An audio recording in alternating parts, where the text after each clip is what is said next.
All right, guys, I'm here with Patrick Kenney, and I want to talk to him about his entrepreneurial ventures and, just kind of dive into what he's been up to. So Patrick's one of our clients. We've made probably, 8 or 9 videos with him over the last 2 to 3 years.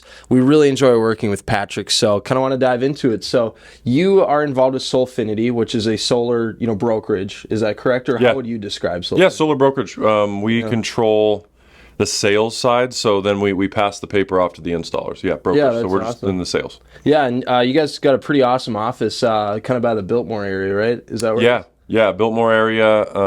It's Camelback and 24th. Yeah. And we're just trying to make it a collective spot. Obviously, it's an office, but, classroom in the middle, as you've seen, and then shoot some podcasts there. Just a good spot for people to hang out, and I think we're building out a game room for them right now with video game stations and, just a place people would want to show up. When it comes to Solfinity and everything, I'm curious, what the origins are of it. What got you inspired to be involved with a startup such as this?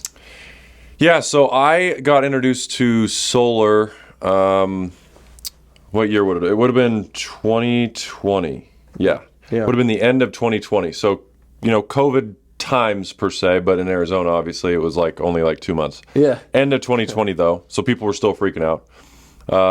Met some guys that were in solar. Actually, funny enough, a video guy, not you, another video guy that I used was in town filming them, and he was like, hey, come to lunch. Yeah. Happened to be 10 minutes from my apartment at the time. So I came down, and I'm like, man, these guys are having a lot of fun. And then they started talking about their income and what they're doing. I'm like, I didn't know there was that much money in solar. So we had, some conversations and ended up kind of going back and forth and how could I get involved. And anyway, started to, get involved in solar and worked with them as just a sales rep for a year, kind of learned the ins and outs. And funny enough, one of the guys at that table that day that I got introduced to solar is Bry, who Oh, yeah. One of my business Bry's partners awesome. in Solfinity.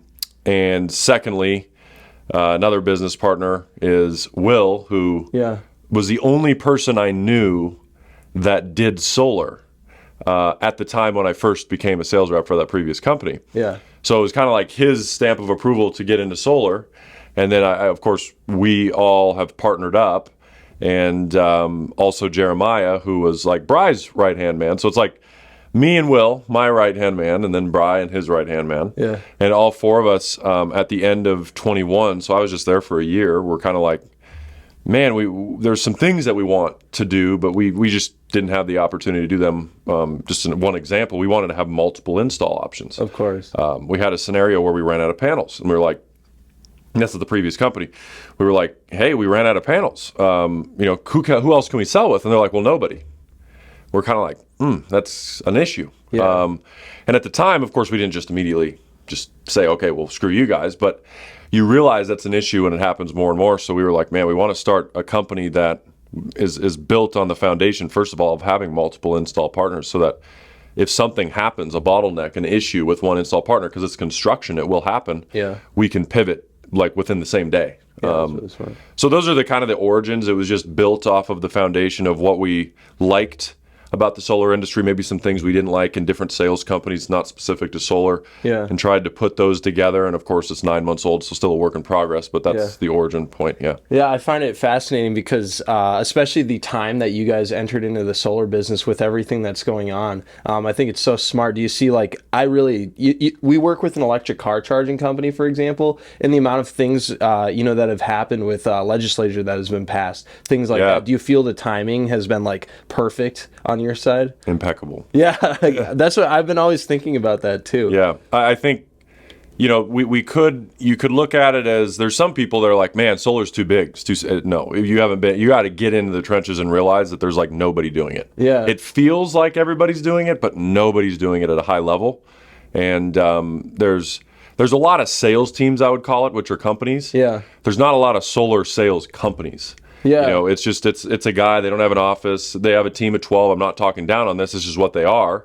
And, they go out and they sell and they make a bunch of money.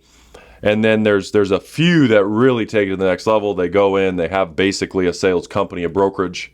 And that's really the model we're trying to take to, because we're trying to build this thing for, potentially an exit in 5 to 10 years, depending on how it all goes. Wow, that's really cool. And it seems like it's really blowing up right now too. Like, how many people are involved, would you say, with services? So we've got 600 plus reps right now. I say that lightly because not all of them are selling. Yeah. We've built out, well, you've been instrumental in helping us build out the learning management system. Love that. That in itself, we've already seen the repercussions of doing that. And we've just started. We still have, probably another year worth of working with you guys to get more content. Yeah. But of those 600, 200 are selling contracts every month. Yeah. Right now we're doing from 200 to 250 deals a month. This year we've done, in the first 9 months, we did about 1,200 contracts. I actually just did some of the stats the other day. It's about 1,200 contracts for about $55 million in contract value. Wow. And I would expect that we'll see that kind of trajectory in terms of doing 200 to 250 a month double within the next 6 months, because there's so many of them just starting to absorb the information to learn. Yeah. So yeah, those are the metrics as of right now. Wow. That is incredible. So congratulations on that. Yeah, thank you. I want to talk about content for a second too. Like, how has integrating content within your business helped you out? Like, how do you integrate the content? Because I know, but for anybody that's watching. Couple ways. Number one is, I think that there's a lot of, and I'm not just, let's take solar out of it. There's a lot of sales companies that provide sales training. Mm-hmm. And when you log in, it's a Google spreadsheet with a bunch of links to Zooms. Or it is a bunch of Zooms. And I'm not talking down about information on Zooms, because frankly, it's the same information. It's just presented in a different way. But I think that there's something that is, and this is not tested by me, but there's something about creating a super professional video that is appealing to the eye, that attracts more people. Yeah. And from the moment that they get on our learning portal, to the first introduction videos that I'm sure you remember we all shot, I was even speaking in that one, to in-home sales, to the virtual side, to pipeline management, follow-up videos. Like, we've made all these things. It's quality. So that's where I start. I think that part in itself just gains the attention span longer, because it's so much more professional. On the flip side, there's a lot of sales companies that just stick with images for their social media side. Mm-hmm. So it's just a bunch of images. Yeah. And mixing in pieces of content, reels. Reels are probably the biggest one right now. Yeah. And so, where we've started is reels and maybe clips of educational content, but really it's drone shots of installs. That's awesome. Just some music over it. It can be 10 seconds long. That in itself helps. All content helps. It just makes people feel more attached to you, more alive. Yeah, absolutely. Well, that's awesome, because that's two different sides of it. Like you were saying, like the educational side with good engagement with the content, and then also the marketing side of it. Yeah. Having it that way. On our side too, we have a training portal, and with our training portal, each video is shot in our studio. We were actually somewhat inspired by one of the initial training videos that we made for you guys. I can totally see the benefits that you're talking about when it comes to content. Yeah. It creates when you create training for your company or your sales teams, it creates a duplicatable process without you having to be around. Yeah, it's so much more scalable. Yeah, and if you hire a new person, you create SOPs and training videos. You just say, hey, log in here. Or if you hire new sales reps, you say, hey, log in here. Versus, I've seen a lot of companies, they've tried to scale by doing live education every single week. And it's great. It's amazing, but how scalable is it? When that one guy you're telling to teach every week is like, dude, I've been doing the same, videos for 52 weeks in a row. I'm tired. I want to break. Yeah. How scalable is that? Whereas with our training modules, where we want to go next year is we want to throw in 3,000 reps into the platform, and we're just building out the foundation now to do so. Well, we couldn't do that if we're just having to go live every week. Oh, yeah. So if we can get all the content, then it's just more scalable in really any business. That's why education is so important. Yeah, you can really replace like live sessions with people with these content videos. With time management, with you running this business, how do you manage your time and stay focused? So this is going to be a weird answer. Yeah. First of all, it's easy. A few things. Number one, if you look at my phone, which I guess I could probably just send a screenshot so you could pull it up on the podcast. Yeah. When you look at my phone, what do you see?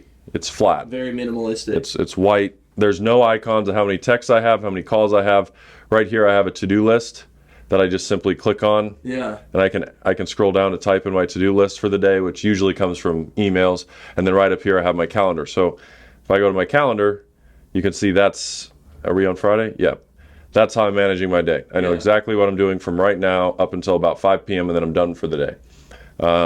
So it really, time management starts with the calendar. And I know that's like really basic, but a lot of people actually don't use a calendar. Yeah. For me, I like to connect my calendar to my iPhone so I can use Siri to just simply say, hey, Siri, schedule a podcast with Johnny at 8 a.m. And then it goes on my calendar and on my Google Calendar, and we're good there. The second thing for time management to make things even faster is all of your business partners should be attached to the same, so you can see each other's Google Calendars. So now I don't have to call you and say, hey, are you free at 11? I just look at your calendar, and if you haven't put anything in, sorry, you're in. Yeah. And so, that's where it starts. From there, I think productivity is crucial nowadays, because every time you hop on your phone, you're induced to get on TikTok and scroll for an hour, and productivity is dropping. We're seeing that across the board. I was just reading some articles about it the other day that we're actually, even though, everybody's talking about unemployment levels and trying to see if they're going to start to go up with the Fed raising rates. Yeah. Unemployment levels are still extremely low. A lot of people are employed, yet productivity is down, and all these companies need more people. It's because they're being less productive. I see. And I don't know if that was caused from COVID, from working at home and then getting back in the work environment. But for me, it comes to whenever I'm working, I just try to be hyper-focused on the task. Yeah. Where it's not going to take me 5 hours to get through all the emails. I'm just like, let me shut the door, put the headphones in, and let me just knock it out in an hour so then I can go to the next thing. So I just try to be super hyper-focused as best I can. Yeah, that's time management. It kind of stems back from college. I always wanted to get the work done the fastest. I know that might sound weird because, you take your time on your test. I wanted to be the first one out.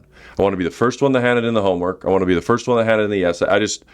I wanted to get it done. What I realized in college, I'm not trying to expose college, is majority of the time the grading is not to do with the quality of the work. It's to do with you doing it. Yeah. College does not teach you everything you need to know about running a business. It teaches you how to commit and actually follow through with something for 4 years. Yeah, I feel like as an entrepreneur, I've seen that it teaches obedience and not really like actual brain power or anything like that. So I just kind of stuck to it. I'm going to get everything done as fast as I can. It almost cost me once in a micro or macroeconomics class where I ended up getting a C because it didn't matter. It was quality. Yeah. But every other time it was like, I got it done. And they were like, thank you, B or A, whatever it was. So I've always tried to just work on getting things done as quickly and fast as possible. Now I can add extra layers to it, fortunately for me, where, our business can afford to add, onboarding teams, operations teams, payroll teams. I have, you've met Jason, video /assistant / do whatever I tell him to do guy. That's awesome. And so fortunately for me now, I can get things done fast and I can say, look at this, make sure I didn't screw something up. So there's an extra layer. So I'm not saying go like half-ass everything and go super fast. But that's kind of my mantra is just getting things hyper-focused fast.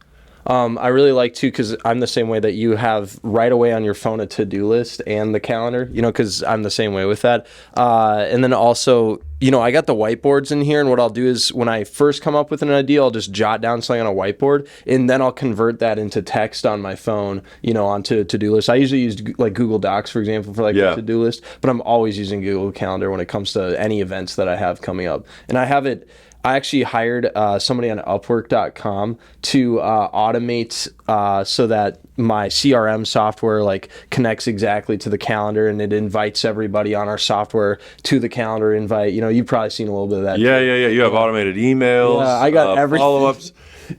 You follow up 3-4 times. You got that down. And then the second thing you have that I don't know how this works, but you have this Google Sheet that you click on. It shows the hours. Yeah. It's a dashboard in Google Sheets. All I can figure out is how to add a number and cell A and summarize it. I don't. That was Upwork. Upwork.com. Oh my gosh. So I do Zoom calls, or even they're called Loom videos. I don't know if you do those. Yeah, screen recording. And I'm like, hey, listen, here's what I want. I need it to connect this way. And then like somewhere across the world, they're just coding this together. And then they're like, here you go. And I'm like, back. Magic. Yeah, it's just magic. I just send them a video and they make it work. So, you know, as an entrepreneur, it's very important to have good time management and good organization. But it sounds like also boundaries, you know, like you're keeping the notifications really off your apps. Do you like turn on do not disturb or anything once 5 p.m. hits? Or it's on all day, every day, 24/7. Oh, good. So how I do it is, if you're not in my calendar, I will probably not answer. Yeah. And that's just to try to keep laser focused. And then when you have do not disturb on, people don't realize you can add people into your favorites.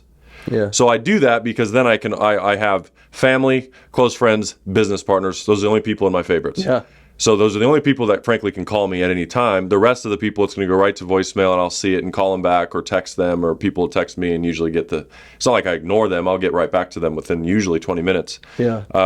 But in that way, like, you know, we don't really know. Like right now, I don't know. It would buzz if like coming in. If any of them called. Yeah. But even if any of them text, it won't buzz. I do that, 24/7. And I do have a secondary cell phone that I then only have like 5 people know the number to. What I try to do, you said boundaries, is separate myself. For instance, you know, on a Saturday or a Sunday, this phone literally won't be near me. Yeah. And I'll have my personal cell phone with me just in case, you know, mom wants to call or dad wants to call or a friend wants to call. But there's like literally 5 people, and they'll know when I have it because I'll text them I have it. Yeah. Because I usually don't carry it unless I really want to separate. And it's so crucial this day and age because you can get so, you know, into your business and it overwhelms you, and you have to set boundaries or else you're going to get burnt out. Yeah, absolutely. I love that. And you also send a lot of audio messages too, which I think saves a lot of time. Yeah, I'm bad with that. And now with the new iOS 16 update, now you click it and it'll just let it go. You don't have to hold anymore. Oh, really? And then you can fast forward the audio messages. So now I'm a dangerous man. Oh, yeah. I can move and I can get, and then if you say something I missed it, you know, and the phone dimmed and then it goes off, I can just fast forward back to it. I prefer audio messages. Yeah, it's just faster. no, it's great. Yeah. I like speech to text whenever I have an idea. I'm not typing anything. I'm holding my phone up and I'm just like boop, and then I just go off, you know. So I try to, you know, make it as simple and as straightforward as possible as well. Right. And I think that's important in, you know, 2022, 2023 for somebody starting something out that could be very daunting to have to implement these kind of things, boundaries, automations, things like that, you know, to get started. Yeah. You know, and boundaries too is like, there's seasons to it. I'm over here saying, yeah, I can have boundaries, but I also have, instead of taking all the income to myself, I pay a bunch of people quite well so I don't have to do it. Yeah. But look back even 2 years ago, I was the video guy, aside from coming out here once in a while. I was my own assistant. I was the scheduler. I was answering all the calls. I was doing the sales calls. I was taking the annoying meetings. Like, so there's seasons to it where it's now my focus is like, you know, income wise, and we can get into this if you like I stay fairly lean. Like my costs of living are fairly low considering everything considered. So then I'm like, man, I can just pay people to do the stuff I don't want to do, so I can only focus on the creative stuff and growing a business or growing a couple of companies. And that's all I focus on. I don't have to be like working in the business, say, doing like spreadsheets. I'm working on the business. So that's where I try to now focus. I'm trying to shift that way. Yeah, that's so smart. I mean, when I first started out too, you know, it was just me doing everything. And, you know, I slowly started delegating things off. I'm curious, like, how are you able to make that transition? Like, did you just work your ass off until you could afford to, like, hire your first person to help you out? Or, like, how did that transition happen that it went from you doing everything to you being able to delegate those things off? Well, it goes back, first of all, to quality of people you're hiring. Yeah. So, like, what I used to do is just hire on contract basis, similar to you. Like W-9 stuff? Some other guys. Yeah, exactly. And I used to just hire, when I say contract basis, I mean super short term. Like, hey, you're with me for these 2 weeks, or let's do 10 videos, or I need you to help me schedule for this. And it was always these spurts of time. Yeah. And then I got a taste of it. And then what you really want to look for and it's counterproductive to what people will say online. But you want to find a guy that's a jack of all trades. Yeah. You know, big thing with me hiring Jason is he will quite literally do anything I ask him to do. Oh, that's amazing. Like, yeah, he'll shoot the videos, he'll edit the videos, but I'll have him go to meetings that I can't make it to just take notes. Oh, hell yeah. And then he'll come back and tell me what happened, and then we can synopsize it, or he'll already be on it. Or if I say, hey, I need my suits dry cleaned for the speaking engagement this week, like he'll go do that. So it's finding a person that's like, I'll do anything. Like, just let me know what you need. And they're just in your corner to help you do whatever. And the job is changing every single day, and they're okay with that. Yeah. Kind of a personal assistant there is the first thing you need to do. And then after that, in terms of a business, that's on a personal level. On a business level, the first thing you need to hire is an operations manager. Yeah. You need to hire somebody. They always say a CEO, but I mean, usually if you own the company, you're going to call yourself the CEO. You need to hire the operations guy. You need to hire the guy that's willing to actually just manage the HR department, manage the operating department, manage the onboarding department, managing the pay, and they're just kind of humming it along, and they're just telling you what's going on. Yeah. And then that's when you're just kind of calling the shots. So, and it takes a while. Like with Solfinity, you know, we're really expanding the operations side, project management, we call it. Yeah.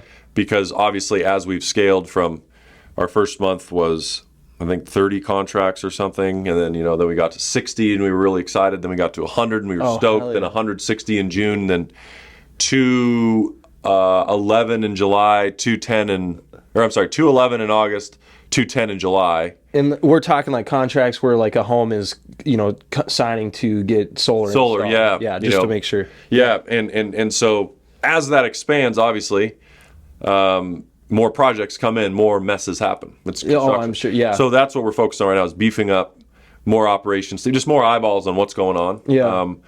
And here's where we differentiate ourselves. The reason Solfinity is growing so fast is most sales companies, what they do is they rely, as they are with us, a sales team. They're a broker. Mm-hmm. They simply sell the contract and they push it to the installer.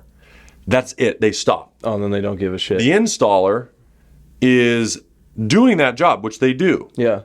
But having 3 or 4 extra set of eyeballs at all times on what they're doing and saying, dude, we got permits for construction. Why isn't this scheduled? And they're like, oh, we're so sorry, we missed it. Well, that has happened 50 times in the last 60 days across all of our installers. Yeah. And that's why we're able to sell the same installer, the same product, and get faster turnaround times with Solfinity just because we have more eyeballs on it. So it's so crucial. Yeah. That's awesome. What was I going to say? Yeah, Voyage, when it comes to our structure, we have, project managers that oversee each of the projects. And then we have, the camera operators, photographers, editors, things like that. Yeah. So that's really the hierarchy. And the project managers, we used to have in a way like it would be more of an assembly line where it would start with somebody doing pre-production who would hand it off to somebody that did the project managing of the shoot to somebody that oversaw the edit. And now it's the same project manager will follow it all the way through, and we found that method to be a lot more successful because then there's more accountability that way instead of whoever's doing pre-production, like I'm not going to worry if the script's weird during production because I'm not on it anymore, pre-production's over, something like that. So it's been a lot of trial and error with us as well, and then for us we do have something kind of similar, general company support we call it, and it's just somebody that can really help with anything, whether it's cleaning up the studio, painting the psych wall, going into meetings, things like that. Like I think that's so beneficial. So it's cool. It's like very parallel to what we're doing as well. Yeah. Well, I mean, you guys have streamlined your process so well, and the even the turnaround times on some of these projects that are like, I think big, are weak. Yeah. And then there's, if an edit happens, there's 1 or 2 when you hop on a Zoom and it's done in 24 hours. Like it's tremendous what you guys have done at Voyage. I kind of want to start at the beginning and like how you started out. Can we kind of go? Yeah, I would love to, and mindset and everything. Cool. How it started. So, wow. I'm from Butte, Montana, town of 30,000 people. Yeah. So there's a lot of kind of, it's a mining town, hardworking guys, hardworking gals, simple living. And I always told my parents, like, look, I want to be rich. And it was always like kind of a joke, but it was always like, work hard, play hard, hun. You know? So here's how it started. I think I was 16 or 15. I think it was 16. I'm in high school, and I always wanted to figure out how to make a little bit more money. So I bussed tables, and I would make $200 every 2 weeks because I only worked a few nights a week. Yeah. And almost all $200 went towards a pair of shoes every time. I've always loved shoes. Yeah. Which that'll come back in a little bit. Oh, cool. So I bus. I'm like, man, I want to make more money. So one of the other guys that I bust tables with, he was really like keen to design and fashion. He was a great guy. Why don't we start a clothing line? And I'm the last person that should start a clothing line. You've seen me dress. I mean, I'm just like, whatever. I don't know. I just, whatever. And so we started this company called Odyssey Clothing. And we each put in $300, which when you're making $200 every so $400 a month, you're putting 75% of your monthly income into one investment. It was, to me, it was crazy at the time. I mean, I lived at home. Of course, I'm in high school, right? Yeah. So we start Odyssey. We start our first batch of T-shirts. The worst design ever, but we still have them. It was a triangle that said Odyssey in the middle with a little mountain range outline and antlers. But it Montana. The antlers is a big deal. Yeah. So we actually ended up selling those ones because I think, the family support, right? They're like $20. We barely broke even, but we got the money back. We're like, we can do another batch. So then we found this guy out of Oregon, Dylan, who actually now moved out to Arizona. Now he does real estate. And funny how we reconnected. Yeah. And we created these really nice tees, like the soft ones that are like actually good stuff. The back, like the tag of the sizing had Odyssey and XL. Like everything was custom. Yeah. We're like, dude, we're going to sell out. We're going to be the next big brand. We didn't sell them. Like nobody bought them. In fact, my parents are the only one. Like they have like 50 of them. They're still wearing them. Here we are probably 10 years later. Yeah. 10 years later. Oh actually. my gosh. And they still wear because they had a bunch of them. So we started that bit. That's where I learned like, okay, like just because you start something, people don't care. Yeah. A lot of people think, I'll start a acupuncture business or a physical therapy or art studio. Like you're going to know if you're good. Yeah. You're going to know because people are going to buy your product. Absolutely. So that didn't work out. There's a lot of lessons there, but my biggest lesson is just the world doesn't give a crap of who you are. Yeah. People will support you to an extent that you know. So then the second business is where the shoes come in. Yeah. I was online still trying to figure out how to make money. And I started searching, and I found this guy that was like, I'm flipping shoes. So he would buy Jordans or Yeezys or whatever shoes that were really hard to get, and he used this robot that would basically spam the add to cart button. The robot would automatically in like milliseconds. I don't know how it all works, but it would do it, and it would add it to the cart before people could click add to cart the moment it released at like 7 a.m. on a Saturday. And you'd buy the shoes, and then within 5 seconds, literally 5 seconds, the shoe was sold out. Oh my God. So now the shoe that was $200 is on Facebook groups. We didn't have StockX at this time yet, or maybe we did and I didn't know about it, but it wasn't prevalent. These shoes are now worth $400 or $600 within the same day. Oh, shit. So I would buy as many pairs as I could, ship them to my house in Montana, no sales tax. Yeah. And then I'd be able to sell them to these guys, in which then I could undercut the margin by $20 or whatever the sales tax was. And I go on Facebook groups and say, hey, I got like 4 pair of these, size 10, 12, and 2 9s or whatever it is. Yeah. And I'd sell them. And that was my first business that actually made money. Like there was times in a month where I'd make $2,000-$3,000 flipping shoes. That's awesome. But the good part about it was that if I didn't sell them, a lot of times I would try to buy my size. So if I didn't sell them, I got them. Then you got your shoes. So I saved money, did that, and that's kind of like my first entrepreneurial endeavors. I did that up until kind of like mid senior year of high school. Yeah. And then just, it kind of waned out as you're getting ready for college. But then that summer of graduating high school, that's when I got introduced to trading. I saw somebody online post a chart, and I was very infatuated with it quickly by July. And for really 2 years, I just studied during college. And then within 2 years, I was actually able to save enough money through trading to not bus and bartend. I actually got promoted to bartender at the time, but not bus anymore, not bartend anymore. So I said, hey, I'm gonna come back in September. This was in April. I saved enough money, and I bounced, and that right there is I've never worked for anybody again like that. Yeah. I had to go in. My back was against the wall. Went into it and started trading. Then it led to 7 of my friends trading together on a Google Hangout. At the time, I don't think Zoom was prevalent yet. Yeah. Did that, and then suddenly some guy said, "Will you coach me? I'll pay you." What did you just say? You'll pay me? And it was like $500. I was mind blown. Yeah. So then this idea dawned on me. Oh my gosh! And within the first year of that coaching business, I made $80,000 additional income coaching people congrats. how to trade, and then that's of course expanded now to where the software we created in trading was actually licensed out to a major network marketing company. Wow. And now at this point we deal with thousands of clients globally, and that's kind of more on autopilot, but I still consult for them. That's amazing. About 6 hours a week. Wow. But that's kind of the early days, the journey per se. Wow. That is just incredible. It's so cool hearing, how you started out. I had no idea, about that. I knew you started from Montana. What made you want to come to Arizona? Oh man, a couple things. A lot of things. So with regard to Arizona, I was asked to speak at an event, like a business event when I was in college in 2017.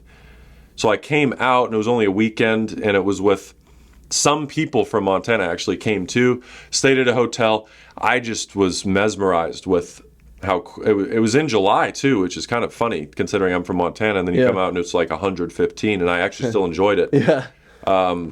Funny part about it was I just thought it was cool, but nothing about it, right? So I go to college. That's 2017. I graduated college in 2018.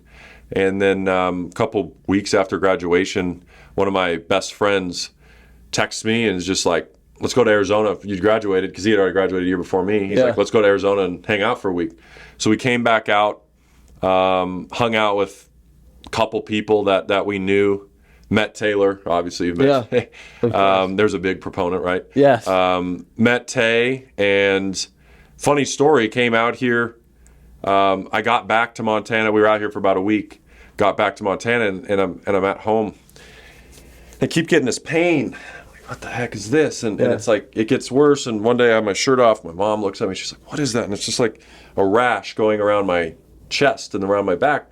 Finally, I'm like, "Mom, we got to go get this checked out." So we go to emergency care on a weekend. The guy walks in and he sits down. He's like, "Well, yep. Bad news is, you have what I think you have. Good news is we'll get you fixed up." We're like, "What do we have?" He's like, "The shingles." Oh, man. Of course, when you hear that, you're like, "Dude, what?" And me and my mom are like, "Geez," my mom got pale. She's like, "What does this mean?" And I was even probably the same way. I'm like, "Oh my God, the shingles." You hear about that a little bit, but not prevalent. And one of the first questions he asked, he's like, "Have you been under stress or extreme heat in the last 30 days?" And I'm like, "Well, I guess a little bit of both." I guess the heat kind of popped it out of me. It's just a side story. Wow.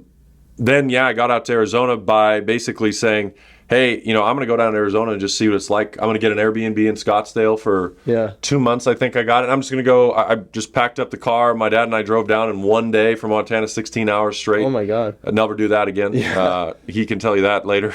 Very, very terrible idea.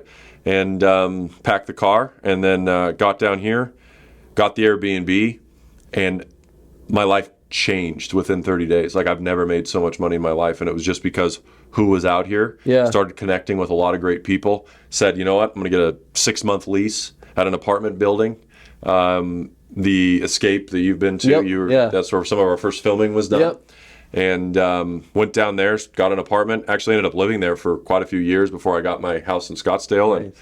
And that's a short version of it, but that's how we got here. Yeah, do you feel like the Arizona market is pretty good for, starting a business? And it's like a breeding ground, I feel like. If you're a person, specifically you're young, say you're single, you don't have a lot of other things tying you down. Yeah, anything tying you down, get to Arizona as fast as you humanly can. Even if you're not going to stay forever. I still plan to build a house in Montana. I still plan to live there majority of the year.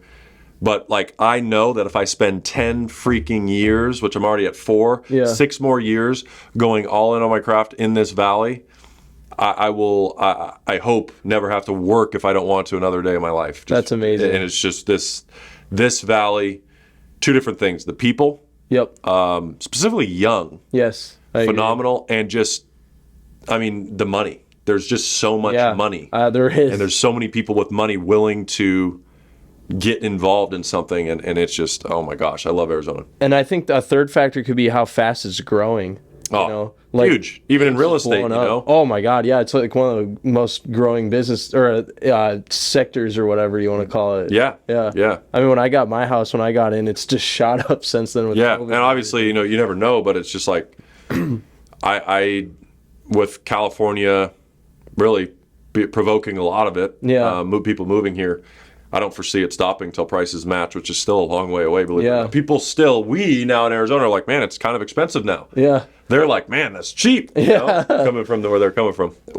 One experience I have, you know, in the film industry with film school and everything, I have a lot of friends that, you know, they want to move out to LA and, you know, get involved in LA with video production, but that's just never been a passion of mine. I feel like LA is extremely saturated, and that's where I feel like Arizona is really an enticing market for somebody that's very motivated, that really wants to get in on a growing market with a lot of money and with a lot of people that need services, you know? Yeah. So that's part of why Voyage has been doing so good down here. Yeah. I think the second thing, though, that you're kind of just not crediting yourself is like nobody's doing what you're doing at the price that's available. Yeah. Thank you. You're in a niche. Yeah. It's like we've looked at other studios. It's not even, and you've even shown us the names of the studios. Like it's not even, you're not even in the same hemisphere cost-wise and quality-wise. Nobody's ever gonna be like let's go film the same script, same person, same video in their studio versus yours. You won't know. Yeah, it'll be about 3 to 4 times more expensive usually is what I see. And how do you do that? Yeah, absolutely. How do you keep the cost down? We're extremely good at time management. We keep everything so automated and so streamlined like you've seen. But one of the big things too, and I think you own one, I've seen on your stories, on like we use a lot of Sony DSLRs where bigger production companies are going to use, you know, like $40,000 RED cameras or Arri Alexas, things like that. You know, we also have the Blackmagic back there, but what we do is we still have really good cameras, but they're not, you know, these $40,000 bank-breaking cameras. They're, right, you know, 2,000. Yeah, because exactly, 2,000 to 4,000, I'd say, you know, and then we'll get the lens and everything, the gimbal on there, but we're making videos not for the big screen at a movie theater or like a TV ad. We're making like social media and website ads, things like that. So, you know, although we probably invested about $500,000 in equipment between everything, right. We, you know, go a little bit for quantity as well. You know, we want to make the price affordable so that we can help out more people. But then we're also very good at time managing and automating, and we just charge everything per hour. We used to have like, you know, we still have our small, medium, and large crew for packages, but they're hourly. We used to have it, what's called like the Starter, Express, and Master package, we called them, and it was like up to a certain amount of hours, and it was really strange how it worked. And a lot of times we as a company would get kind of screwed over, and like, for example, our editing was not charged hourly with the client. I remember that, yeah. Yeah, and certain clients would have so many revisions. You know, we try to cap the revisions, but it's hard to define like where one round of revisions ends sometimes. So, you know, we would really try to adjust our methods, and we found just charging hourly for everything and getting extremely good at tracking time, like with those dashboards and things, really helps. So, you know, that's one thing that we do. Yeah. So, you know, we're trying for that, but like you're kind of saying, our goal is to be the most affordable production company that we can be, while still, you know, maintaining a good level of professionalism. And that's kind of the intersection that we're at, because I see it like there's, you know, freelancers, which are still good, but they have a cap on how much they can take on, you know, for projects.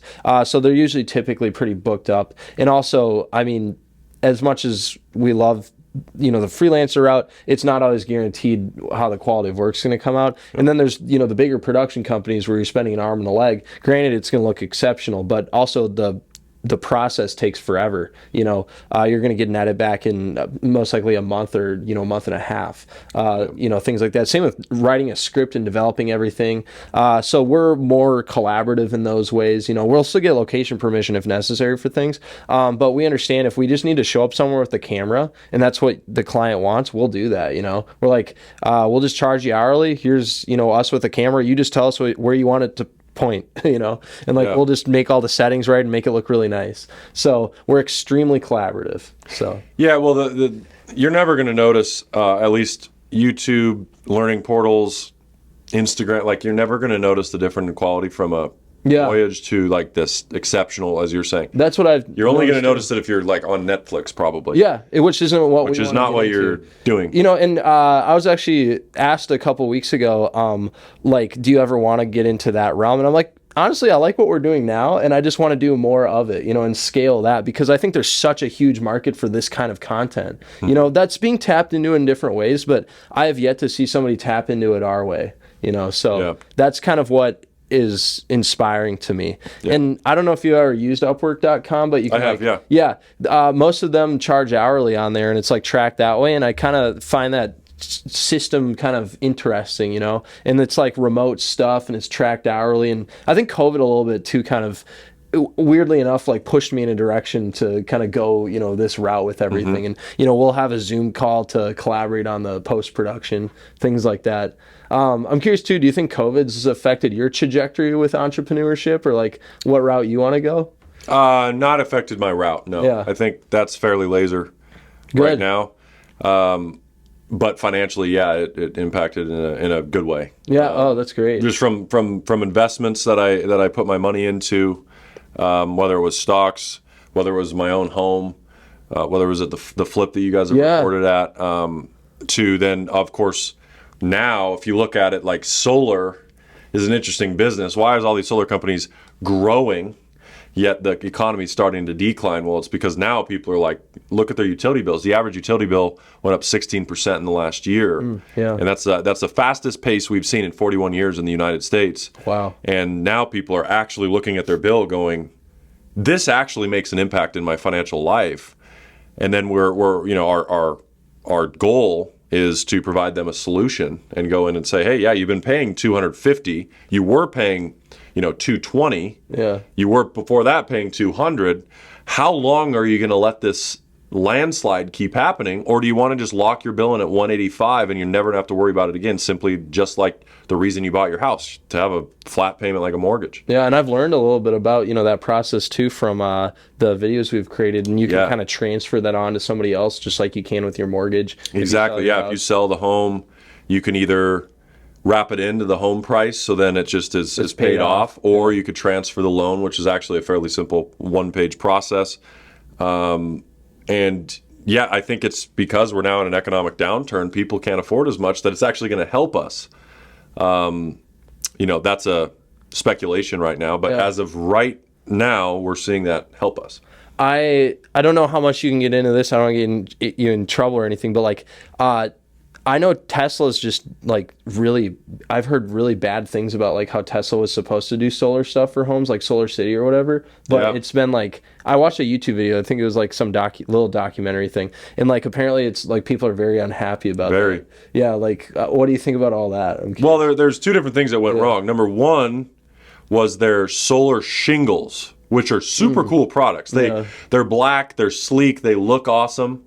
Two things are wrong with it. Number one, they're double, if not triple, the price, depending on how they quote you. Oh wow! And they're just not as efficient as panels. Number two, they started literally lighting houses on fire, which is where a lot of the bad press happened. Oh my god! So these are shingles. We don't sell these, by the way. These are shingles. The second is Tesla panels, which they will give to other installers, which is a good thing. But what they were doing, and the unfortunate part that they've done, is they've done like a buy your own solar approach. So they've gotten rid of the sales rep. The problem with that is then they have basically small, medium, large.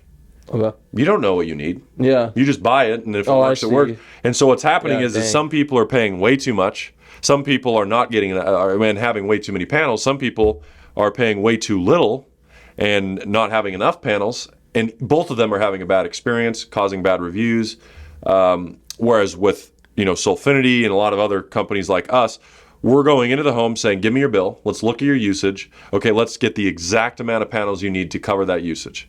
Oh, you're adding a pool next year? Okay, we'll go a little bit above and beyond here of your usage so that you can eat that up in the next year. Like, it's a more custom tailored solution.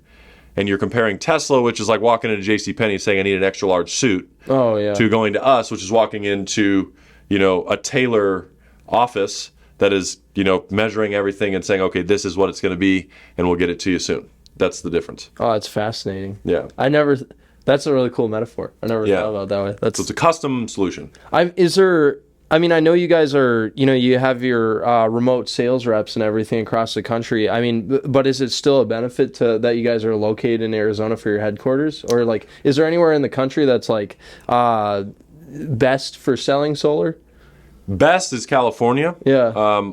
But it is also the most competitive and saturated.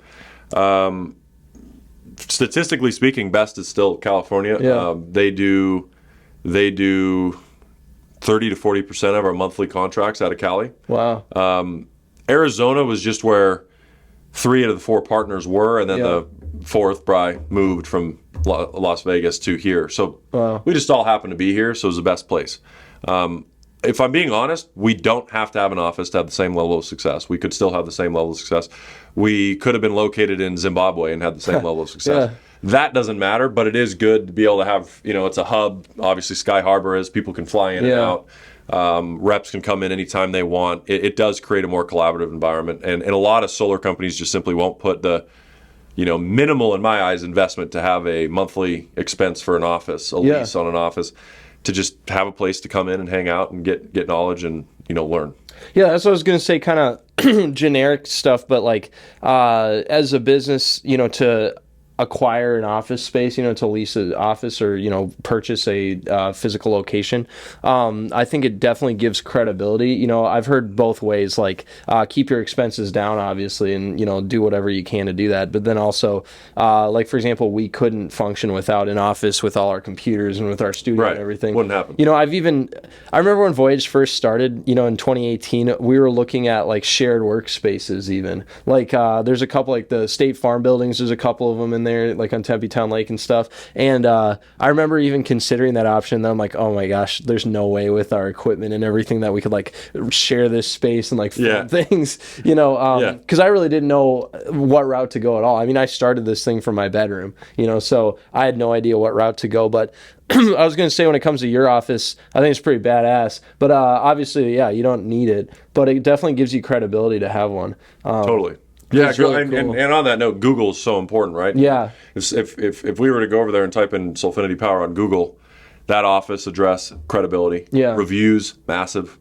And we focus so heavily on reviews for, just our reps, so they have an easier time in the home, because they're selling installers at the end of the day.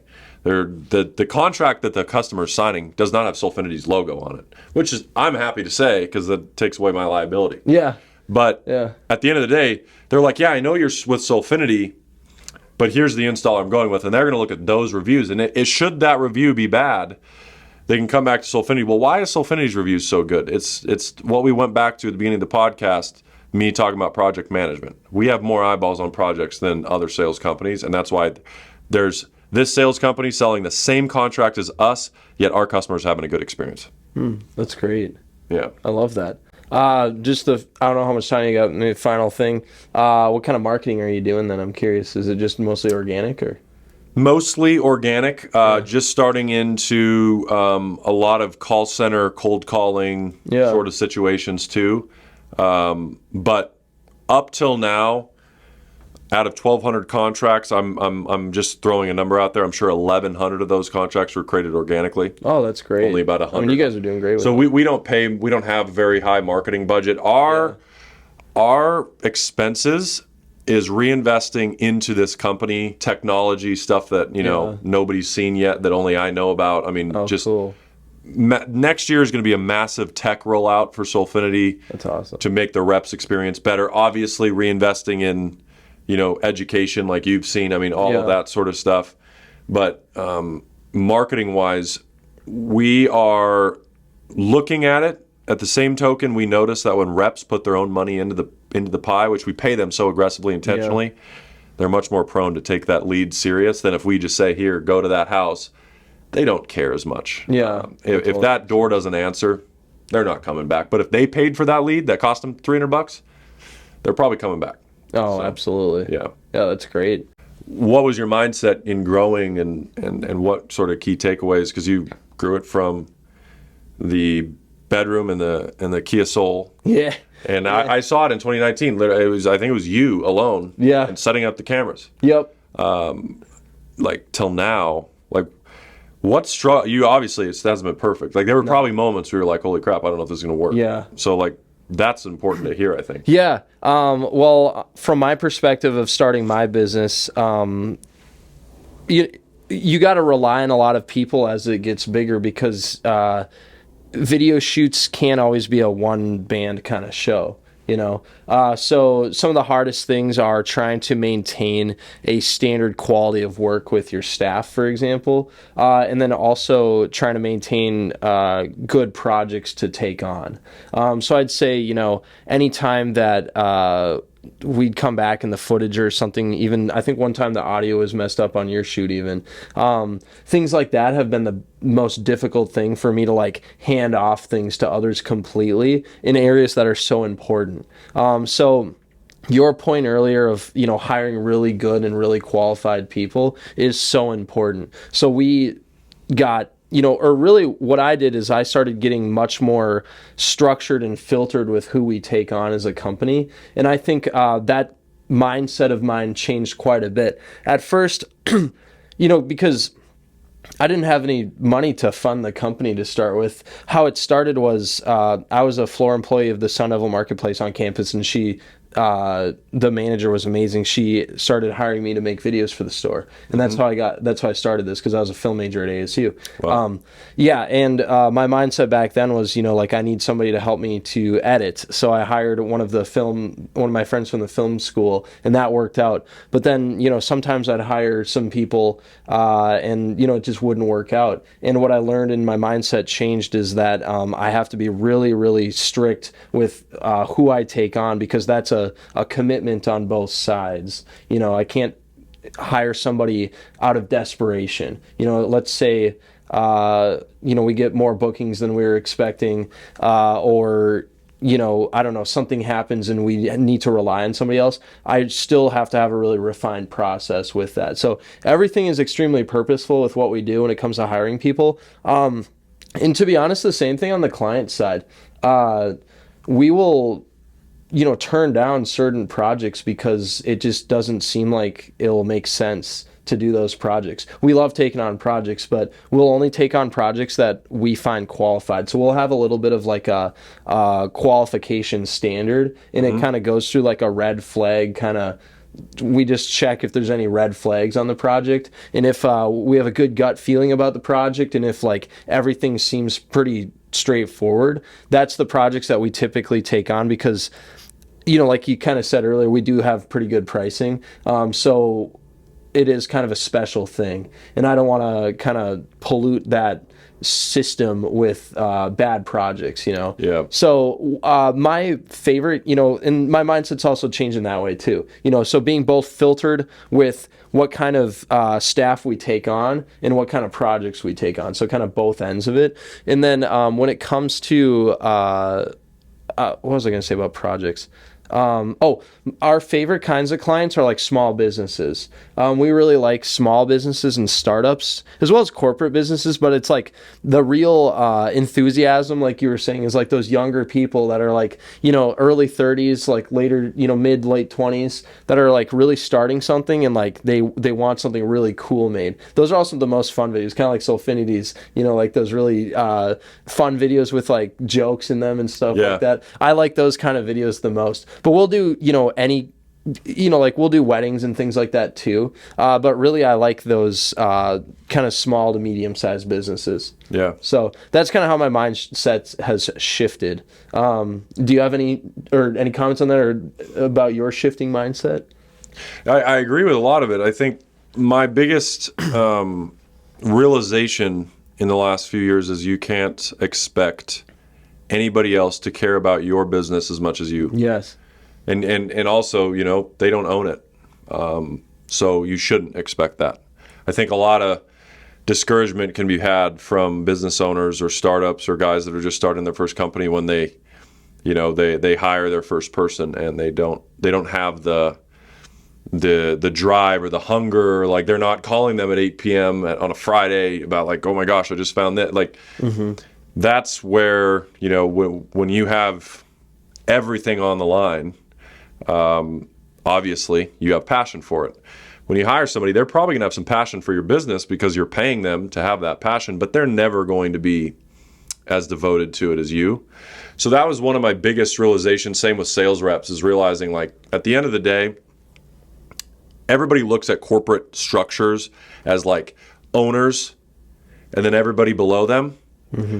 I look at it as actually the owners are on the bottom. Everybody, I work for everybody else. Yeah, like leading from the front. Yeah, because like at the end of the day, if I get a text, an email, a call, whether it be about payroll, marketing, HR, it doesn't matter. Guess what? If you own the company, you probably have to handle it. Yep. So you work for everybody else. And the moment that you believe that everybody works for you, forget about it. Like, they're going to go find somebody else that cares for them more, has more, just caring in nature of them, and then find something more exciting in environment. So that's my biggest mindset shift in the last couple of years, is just figuring out that people will care to an extent, but never as much as you as an owner.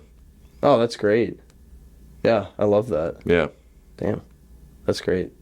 Well, I've heard with your business that you guys have wrapped a couple Teslas. Can you tell me about that? Do you ever like custom? Yeah. Will's got a Tesla. Some of the reps have them too. I've got one. It's actually right outside that wall. Oh, that's awesome. Yeah, dude. Have you ever driven a Tesla? I've never. You've been in mine. I've been in it. Yeah. Yeah. They're a spaceship. There's something else. Here's why. And this might sound silly, maybe not. I was like, if I'm going to show up to a client's home selling solar, and I'm going to show up in a car that's using gas, I don't know. Am I a hypocrite? Yeah, I don't know. Maybe not. Yeah, I'm not discouraging reps to do that, because a lot of our reps use gas cars to get there. I'm not encouraging them to go buy a Tesla. But that was at your level, maybe. That was my theory. So I went and bought a Tesla. So I looked like, more of a solar guy per se. Literally perception. And it's smart. And it's wrapped. Yeah. Purple Tesla, like the black emblem, super simple That's website so on cool. it. Yeah, I mean, you don't have to. I'm not encouraging anybody to go buy a Tesla and wrap it. It's just whatever. At the end of the day, it's marketing. It's fun. Yeah. There's your marketing. And yeah, there's marketing piece right there. Yeah. Oh, that's so cool. Yeah. Well, this has been an absolute pleasure. So I appreciate you being on the show. Yeah, it was a lot of fun. Yeah. We've learned a lot of cool things. So thank you so much. Yeah. Thanks for having me, guys. Shout out Voyage Pro. Always the best. Shout out Solfinity. Get your solar panels and turn your house into a solar powerhouse. Thank you. Woo! That was great. Okay.